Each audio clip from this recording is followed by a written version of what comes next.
Você certamente já ouviu falar nas 5 linguagens do amor. Isso foi amplamente difundido por Gary Chapman quando propôs condensar as linguagens do amor em 5 grandes grupos: palavras de afirmação, presentes, enfim. Então esses modelos que foram amplamente difundidos por Gary Chapman, eu não vou me alongar neles porque tem vídeo aqui no canal, se você quiser depois você dá uma vasculhada. Mas tão importante quanto saber quais são as 5 linguagens do amor, ou talvez mais importante é você saber quais são as 5 linguagens do conflito. Sabe por quê?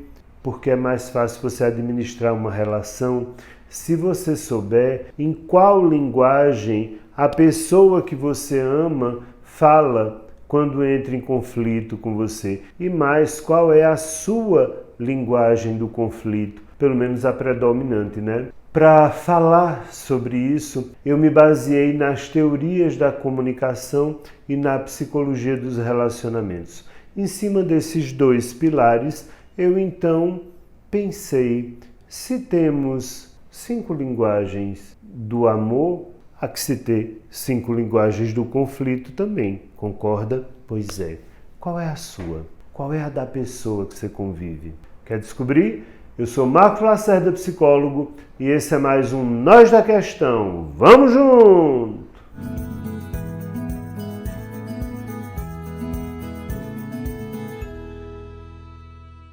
E antes de irmos para as linguagens do conflito, use a sua linguagem do amor comigo. Venha fazer parte dessa família, se inscreva nesse canal, já comece deixando o gostei nesse vídeo, ative o sininho para receber notificações e no final, se você não gostar, é só botar o não gostei. Eu pensei mesmo sobre isso e fui lá nas teorias da comunicação e observando os psicólogos que falam de relacionamento, eu me dei conta que a gente pode mesmo estabelecer algumas linguagens de conflito. Óbvio, elas não esgotam todos os tipos de linguagem de conflito, como as linguagens do amor também não esgotam, mas são grupos que aglutinam muita coisa. E é preciso que você se pergunte onde você se identifica quando você está discutindo, brigando com alguém que você ama. E essa pessoa que diz amar você e que está discutindo com você, qual dessas linguagens ela usa predominantemente? Quando a gente entende isso, a gente consegue fazer a relação andar melhor. Então, a primeira linguagem do conflito que pode ser usada é a linguagem da acusação. E a gente pode usar como exemplo a célebre frase "você sempre faz isso". Ou seja, há pessoas que quando vão discutir com quem elas amam, elas tomam sempre esta linguagem como referência. Para se proteger, elas acusam. Isso não quer dizer que elas tenham ou não tenham razão, não importa. Mas é preciso que você se dê conta se essa é a sua linguagem. Você sempre faz isso, você repete. Você sempre me acusa. Você. Para, bebê!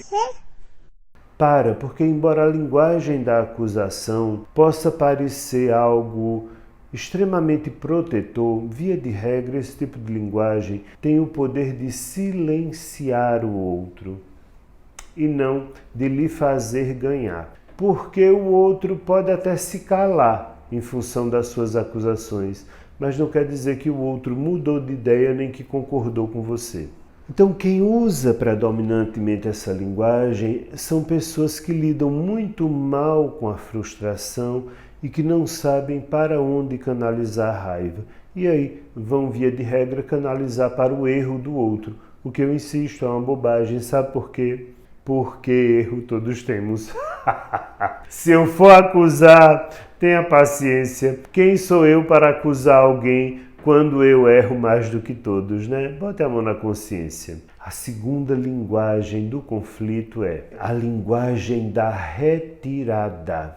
E ela é marcada pelo silêncio e pelo sumiço. É aquela pessoa que, quando entra em conflito com você, ela usa via de regra a linguagem do tipo: estou de saco cheio, não aguento, lá vem você de novo, não suporto esse mimimi, chega de estar discutindo, eu não suporto de novo isso, não aguento mais. Ou seja, ao invés de enfrentar o conflito e tentar resolver, essa linguagem faz com que a pessoa se retire. E às vezes ela se retira emocionalmente e às vezes ela se retira fisicamente.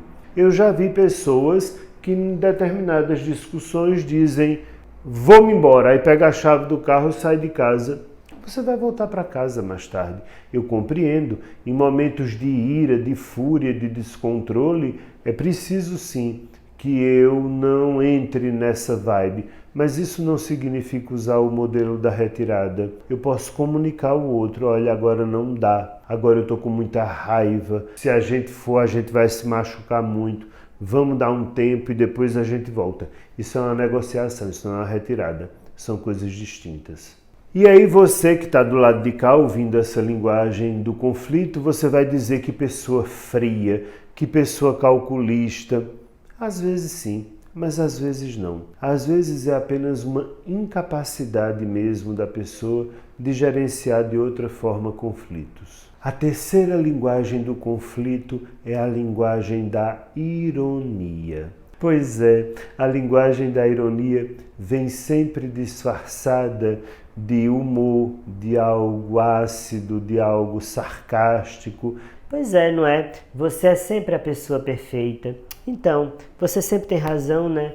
Pois é, você nunca erra. Então, primeira vez, né, que você faz isso, você nunca fez isso antes. Todos esses são exemplos de uma linguagem irônica ao se tentar entrar ou resolver um conflito com a outra pessoa, o que também não é uma boa linguagem na hora de conflito, mas muito utilizada. Essa linguagem normalmente é muito usada por quem tem dificuldade em se vulnerabilizar. São pessoas que acham que precisam estar o tempo inteiro na retranca, não podem ir lá e dizer: olha, meu coração, tá vendo? Tá sangrando, eu tô com muita dor, tá doendo. E aí eu me torno irônico, eu me torno ácido, eu me torno insuportável.